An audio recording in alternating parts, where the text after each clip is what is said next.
नमस्कार। आज हम हिंदी के अंतर्गत व्याकरण में प्रत्यय का अध्ययन करेंगे। तो शुरू करते हैं। प्रत्यय जो शब्दांश प्रत्यय और उपसर्ग दोनों ही शब्दांश होते हैं, इनका कोई स्वतंत्र अर्थ नहीं होता, स्वतंत्र रूप से प्रयोग नहीं होते। ये जो शब्दांश शब्द के अंत में लगकर उनके अर्थ में परिवर्तन या विशेषता उत्पन्न कर देते हैं, उन्हें हम प्रत्यय कहते हैं। ऐसे शब्दांश जो शब्दों के अंत में लगते हैं और उनके अर्थ को बदल देते हैं, वे प्रत्यय कहलाते हैं। जैसे जलज, पंकज, जल पानी तथा जौ जन्म लेने वाला, तो पानी में जन्म लेने वाला अर्थात कमल। इसी प्रकार पंक शब्द में जौ प्रत्यय लगने पर पंकज बन जाता है, अर्थात वह कमल हो जाता है। तो जो शब्दांश शब्द के अंत में लगते हैं और उनके अर्थ में परिवर्तन कर देते हैं, उन्हें हम प्रत्यय कहते हैं। अब चलते हैं कि प्रत्यय के भेद। प्रत्यय के भेद, कितने प्रकार के प्रत्यय हैं? प्रत्यय दो प्रकार के हैं। पहला है कृत प्रत्यय और दूसरा है तद्धित प्रत्यय। तद्धित प्रत्यय, कृत प्रत्यय और तद्धित प्रत्यय। तो कृत प्रत्यय जो प्रत्यय क्रिया की धातुओं में लगकर संज्ञा या विशेषण शब्दों का निर्माण करते हैं, वे कृत प्रत्यय कहलाते हैं। इनके प्रयोग से बनने वाले शब्दों को हम कृदंत कहते हैं। जैसे उदाहरण के लिए पढ़, धन, आकू, पढ़ाकू। तो पढ़ाकू जो शब्द है यह कृदंत है और इसमें आकू प्रत्यय लगा हुआ है और मूल शब्द है पढ़, पढ़ना। ऐसे ही भय, धन, आवना, भयावना। तो भयावना जो शब्द बना, इसमें आवना प्रत्यय लगा है और प्रत्यय हम जान चुके हैं कि शब्दों के पीछे अंत में लगते हैं। तो इन उदाहरणों के द्वारा भी हम इसको समझ सकते हैं। कुछ और उदाहरणों के द्वारा हम इसको समझते हैं। जैसे उदाहरण है राखन हारा।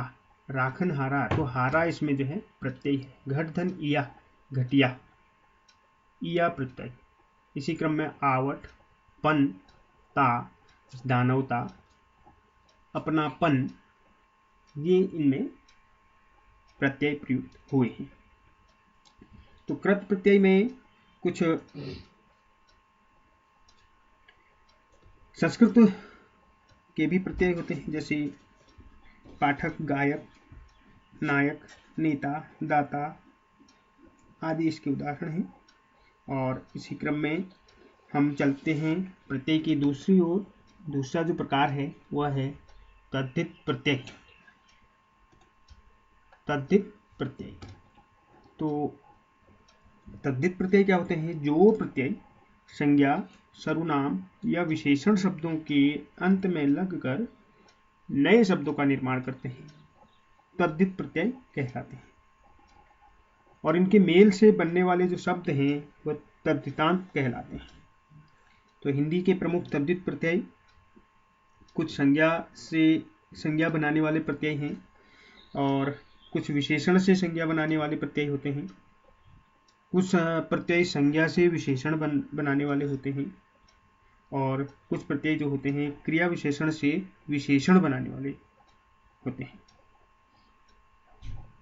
तो उनमें जैसे संज्ञा से संज्ञा बनाने वाले, जैसे इया है, डिब्बी, उसमें हम अगर प्रत्यय जोड़ते हैं तो बन जाता है डिबिया।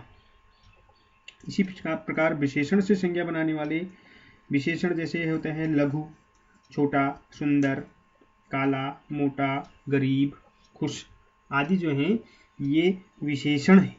विशेषण से संज्ञा बनाने वाले जो प्रत्यय होते हैं, जैसे हम देव शब्द है तो उसमें त्व प्रत्यय लग के बन जाता है देवत्व। गरीब में ई प्रत्यय अगर हम जोड़ दें तो बन जाता है गरीबी। इसी प्रकार आहट जो प्रत्यय है उसको यदि हम विशेषण में करें, जैसे कड़वा हम शब्द लें और कड़वाहट। तो इस प्रकार हम प्रत्ययों के बारे में समझ सकते हैं। इसके बाद संज्ञा से विशेषण बनाने वाले कुछ प्रत्यय हैं। जैसे संज्ञा का मतलब होता है वस्तु, स्थान या प्राणी के नाम को हम संज्ञा कहते हैं। तो धर्म शब्द है, धर्म, उसमें एक प्रत्यय जुड़ गया तो धार्मिक, समाज में एक प्रत्यय जुड़ गया सामाजिक, नीति में एक प्रत्यय जुड़ गया नैतिक, और बहुत सारे ऐसे प्रत्यय हैं। आ प्रत्यय है, जैसे भूख है, भूख, भूख का भूखा, तो इसमें आ प्रत्यय है।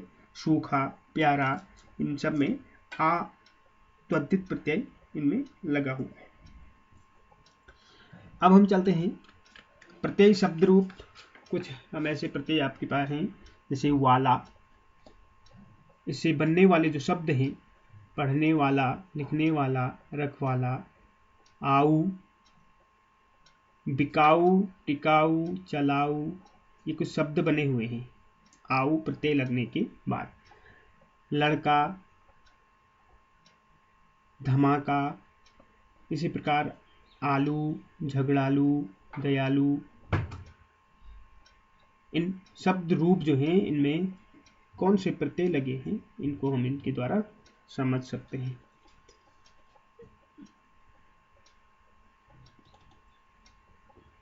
कुछ शब्द और हैं कुछ प्रत्ययों के साथ, जैसे भटका है, इसमें आ प्रत्यय है। भूला, झूला, ई प्रत्यय के लिए रेती, फांसी, भारी, नौ प्रत्यय है, बेलन, झाड़न, बंधन। इस प्रकार इनका हम उदाहरणों का अभ्यास कर सकते हैं और अन्य किताबों की, पुस्तकों की सहायता भी इसमें हम ले सकते हैं। तो एक बार हम फिर से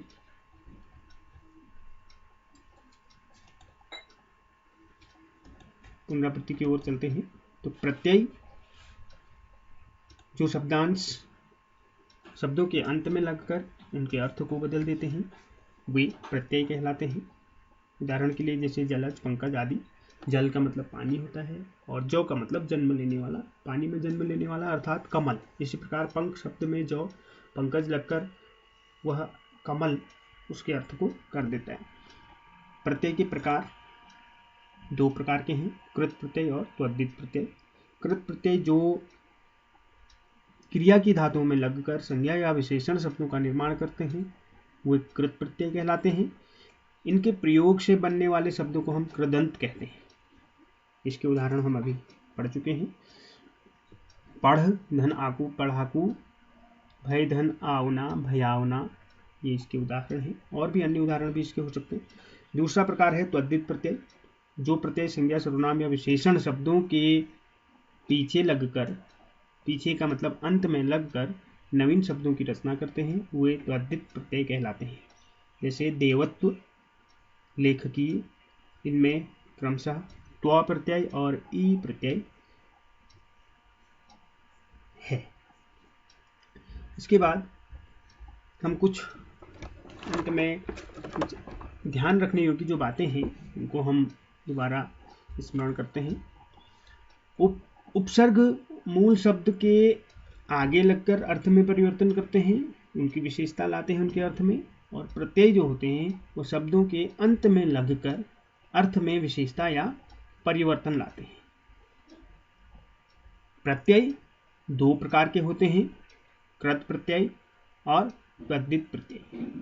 कभी कभी कुछ ऐसे शब्द भी आते हैं जिनमें एक साथ दो प्रत्यय भी आ जाते हैं, जैसे सामाजिकता। तो समाज धन, एक धन, ता, इसमें दो प्रत्यय एक शब्द में भी प्रयोग किए गए हैं। आशा है आप सबको यह प्रकरण समझ आया होगा। धन्यवाद।